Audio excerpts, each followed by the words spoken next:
You're not here. We're not there. The car exploded. Come get the girls. I have to stay here with Woodrow. I'm not the chauffeur. I'm the grandfather. Where are you? Asteroid City, Farm Route 6, mile 75. Hey guys, how's it going? Hey. Hello. First of all, thank you so much for your time, and then also, I really loved the movie. I thought you both were incredible in it, and I have to say, I think it's probably my favorite Wes Anderson movie. So I wasn't expecting that walking out. But, Awesome. It was awesome. Thank you. Scarlett, I really want to start with you because Midge has an incredible line where she talks about how she likes to play abused alcoholics and that one day she'll probably tragically succumb to that fate. And then there's that little twist at the end where she's actually, it's revealed that she's actually a very gifted comedian. And obviously across your career, I feel like you've been able to demonstrate how versatile of a performer you are. But I'm curious if you've ever felt trapped playing specific kinds of characters because you were good at it and found yourself afraid of perhaps never being able to showcase another side of yourself as an actor. Yeah, I mean, there definitely was a period of time when I was probably in my early 20s where I didn't feel like I was able to, I felt like I didn't have the opportunity to do work that was unfamiliar to me. And I kind of felt like I was being offered the same type of role, which was, usually like a young ingenue or someone like the other woman or parts like that, and it, for whatever reason, it was a little disparaging, I'd say, to say the least, because I thought, oh gosh, what's the other side of this? Like, I guess this runs out and then there's like nothing after that. And it's hard to, you at work and you're trying to do something that feels, substantial, but you don't have enough like there to do it. And that, that can be frustrating. I mean, that was frustrating for me, but I don't know, I feel very lucky that I was able to move through that and, come out the other side where I was like, oh,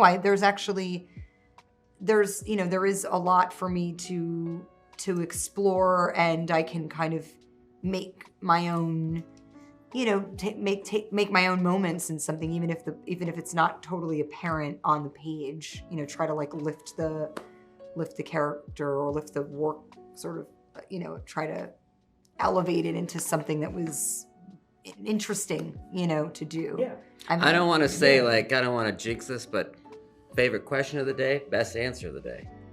Right. Oh, damn. That was Really incredible. The whole appreciate thing that. just felt so fun. Well, yeah, thank you so much for that answer. Honestly, that's really, I love hearing about actors' process, especially coming up through the ranks and everything like that. And I'm glad that you've sort of been able to figure out that you can do many things and you don't feel as pigeonholed anymore.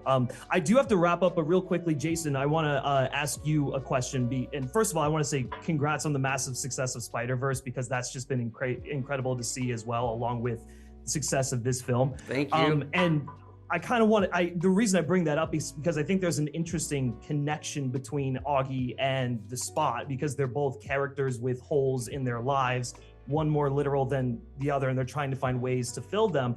I think, Augie kind of looks for answers in his pictures. In the case of the Spot, he kind of goes down a darker path, filling his holes with more holes. And so I'm kind of curious how you think exploring characters like this can help us come to terms with the holes in our own lives. And for someone like the Spot, who's really embracing and weaponizing nihilism, is there a way back for someone like that?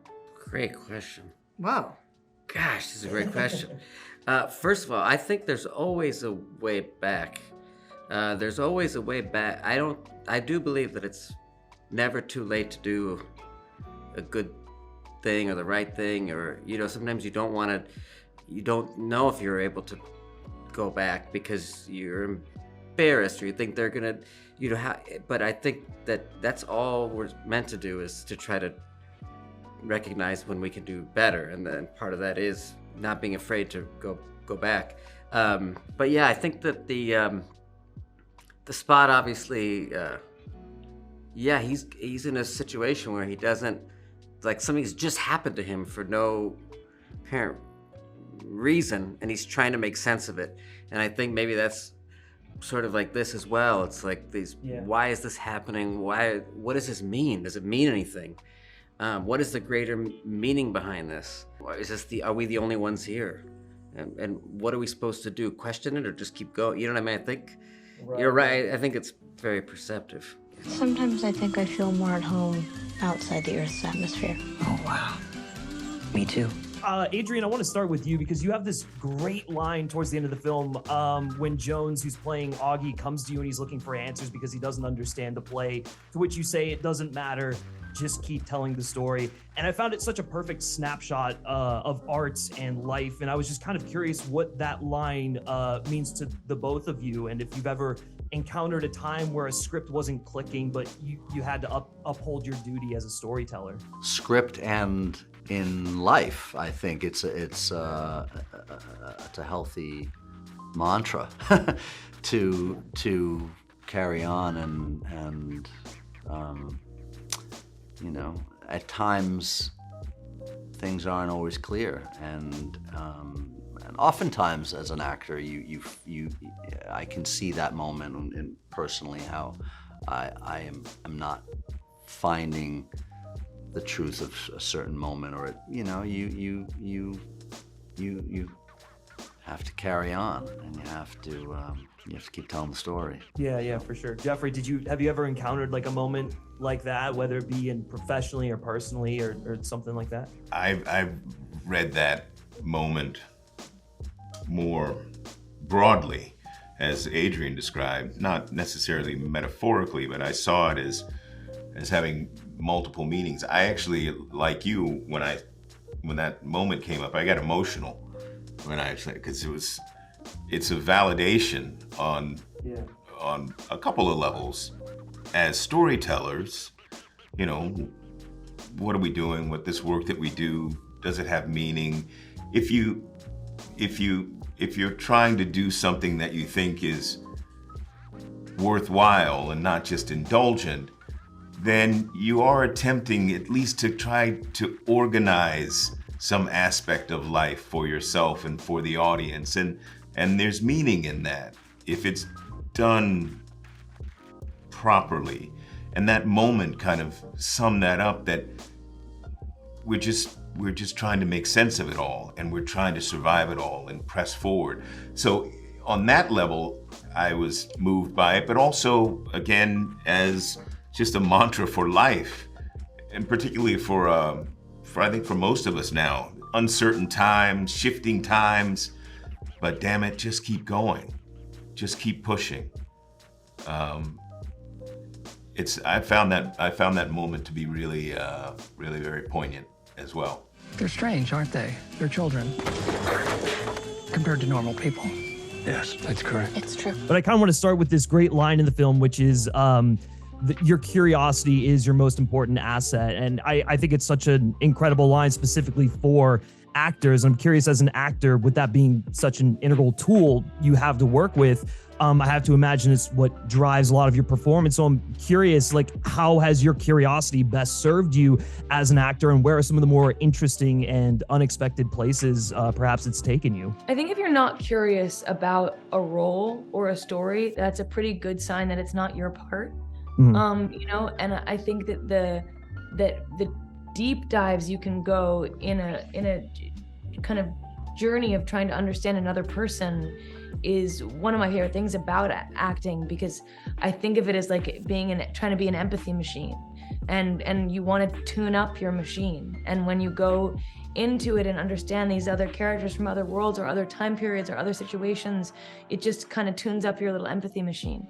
And I think it's the gasoline to that machine. Wow, I'm just gonna keep going with this metaphor. The motor of that machine is powered by curiosity. Do you agree? Do you find it to be a similar experience for you, Rupert? Yeah, I completely agree. You know, you've got to first of all be interested enough to get into the preparatory work, then to do these, you know, long days, then to talk about it as we are now. Yeah. And what I love about acting, filmmaking, character stuff is that a lot of the work never really ostensibly makes it onto screen, and right and proper. You know, a great filmmaker pads lots of things in there and then trims out, obviously. So in my case, long been fascinated by the idea of cowboys, of movement, travel, horses, singing music, sleeping under the stars.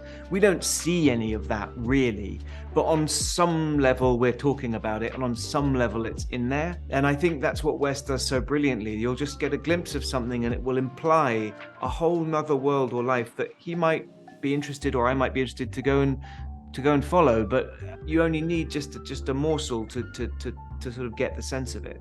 Yeah, for sure. I definitely, I felt like when I was watching the film, I totally understood who your characters were, not necessarily because of like the over-explaining within the context of the film, but you're right, those little details that you kind of add before going into the character, I think it really makes a big difference. I feel like a lot of this film is dealing in, trying to assert some sort of meaning or control over anything that's sort of happening in our lives. And I feel like we as humans have this natural inclination to try and create order and structure to keep us from spiraling. And I think I'm curious if you could talk a bit about that idea as it's seen in the relationship between your two characters, because I think that's where it's most pronounced, and the importance of someone like Montana to act as the balance for June. I think a big core of this movie is about overcoming the fear of otherness.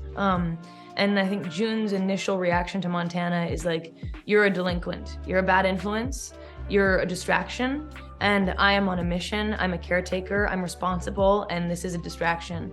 And then when he kind of presents himself in front of her class and not only sort of gets her out of the hot seat, but offers productive, clear, open-hearted and wise advice to her students that she can't seem to figure out how to give in that moment, I think she realizes that she had misjudged him, and misjudged herself and her own desire for him. And that kind of opens her mind and her spirit and brings more joy into her life. And I think that what that kind of metaphor continues on to mean is that, like, actually the less fearful you are of other people, the less thems you see and the more us's you feel, as you've been saying, the more joy and love you welcome into your life. And the more fearful you are, the more alone you are. And I don't even know if that was answering your question, but yeah. No, I think absolutely you nailed it. Yeah, for sure. I do have to wrap up here, but I wanted to thank you guys so much for your time and for your fantastic work in the film. I absolutely loved it. Thank you.